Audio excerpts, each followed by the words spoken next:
We all know how contentious the debates over the city budget were this past December. Nothing fundamental has changed. And later this year, whether it's after council is sworn in on December the 1st or earlier, as some council members have proposed, the city of Cincinnati will again face tough decisions. One of the most contentious areas of debate in the city budget process is the level of funding for the police department. On a headline level, public safety is simplified and identified with the number of police. Is that an adequate way to think about budgeting for the Department of Police? Over the next few months, Citizens for Civic Renewal will be asking citizens to explore that issue. That effort kicks off Tuesday evening, April the 19th. I'll be facilitating that discussion and have invited two of the members of the panel to join me this morning. I am joined by Pastor Lesley Jones, formerly the director of the Cincinnati Human Relations Commission and a board member of Citizens for Community Renewal. I have to think quickly here.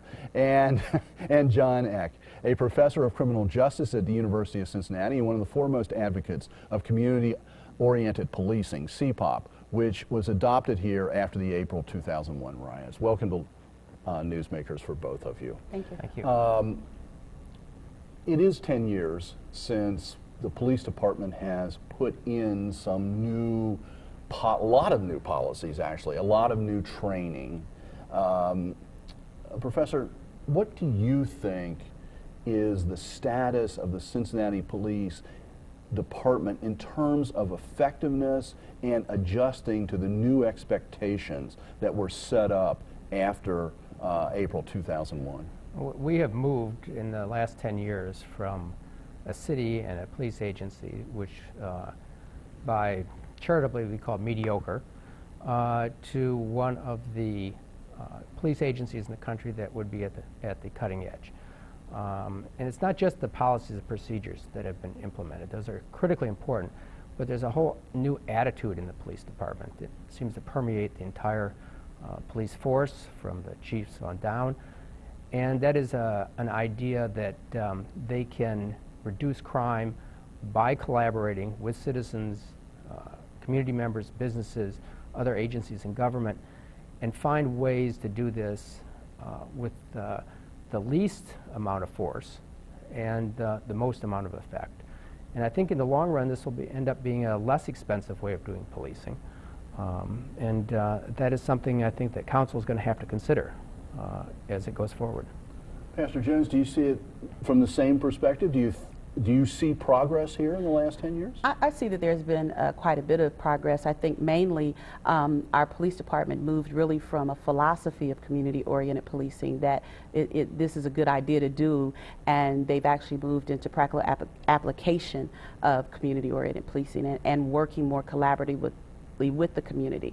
And I think the community has also begun to take more ownership of public safety issues and concerns, and therefore they have been more willing to work with the police department. And we've really bridged some gaps. After 2001 and civil unrest, I ran a study circles project, and we had more than 50 police officers to sit down with citizens and talk about how do we improve our relationships, and beginning to implement some of those ways that were, I think, both cost effective, and they were also community and citizen driven, which many people they did not feel prior to that they were able to do with the police. And I think since that time we've been able to do more.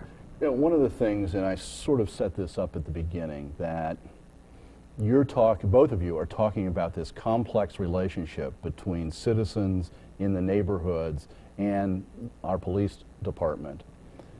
And yet, when it comes to budget, it almost always comes down to numbers. Yes. And this is how many police we have now, and any reduction, or even almost any consideration of a reduction of that number, is somehow weakening the police department.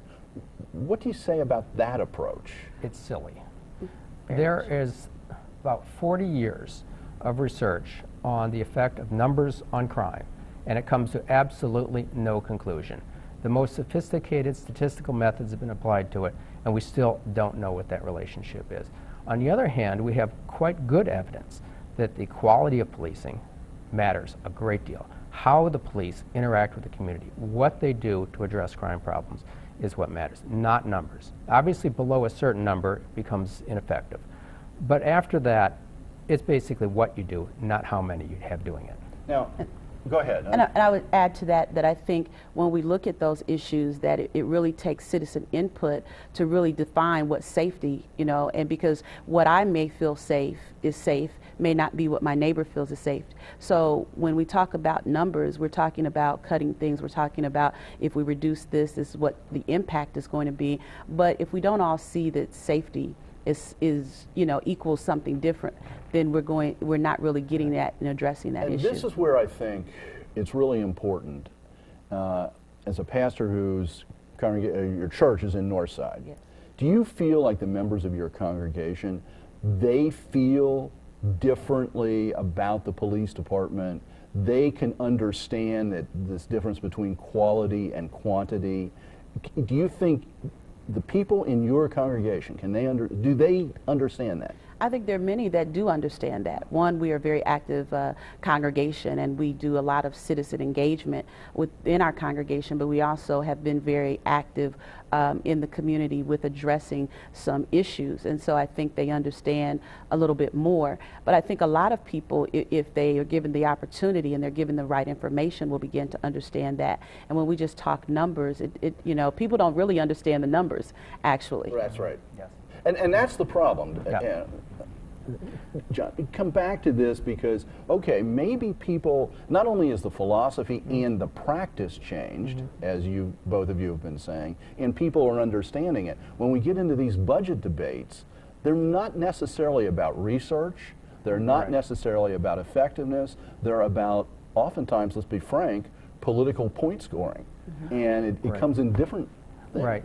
I mean, here's an example of this. We've known since the mid-'80s, in fact, I was engaged in this research as a young researcher, that the response time, on average, does not have any effect on crime. There are few incidents that require a very rapid response, but the average response time to crimes and calls for service in general is totally irrelevant. We know this. I teach my undergraduates this. Yet this consistently comes up in discussions. It is a waste of time to focus on that. What matters far more is how the citizens and the police work together to co-produce crime reduction and order. And finding ways to do that is the critical issue. Pastor James, you were with Cincinnati Human Relations Commission in the immediate aftermath of a lot of things 10 years ago.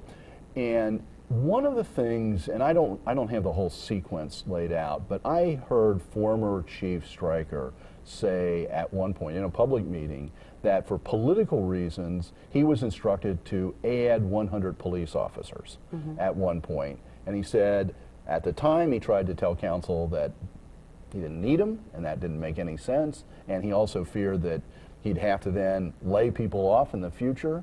How do you see that the number that we're at now, how do we move from your perspective to talking clearly about the questions of numbers and budget, because that is where we're going to have to go? Well, I think the first thing is we identify who really should be talking and making these kinds of decisions. I understand that, we elect council to sit there and discuss these things, but council's responsibility is also to their constituents who have a voice.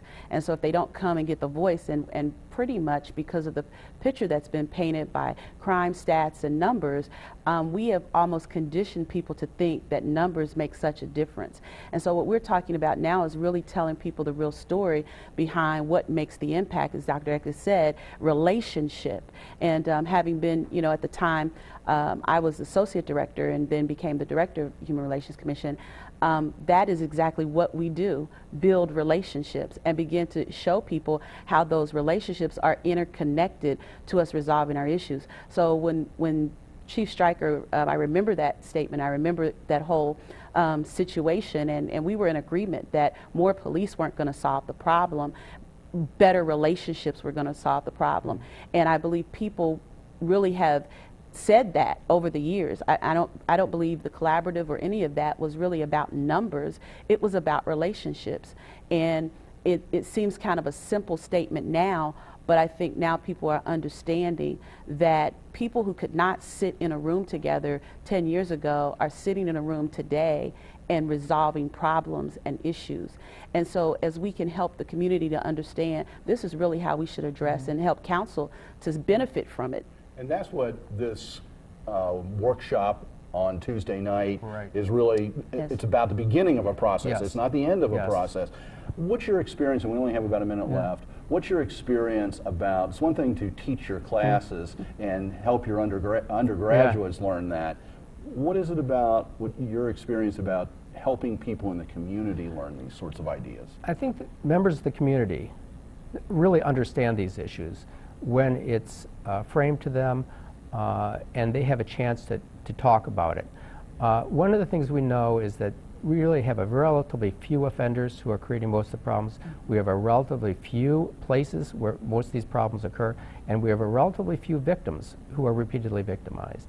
People understand those types of things, and to figure out how to improve those people, the potential offenders, those places, and protect those victims are things that citizens can actually have a great deal of insight into. Okay.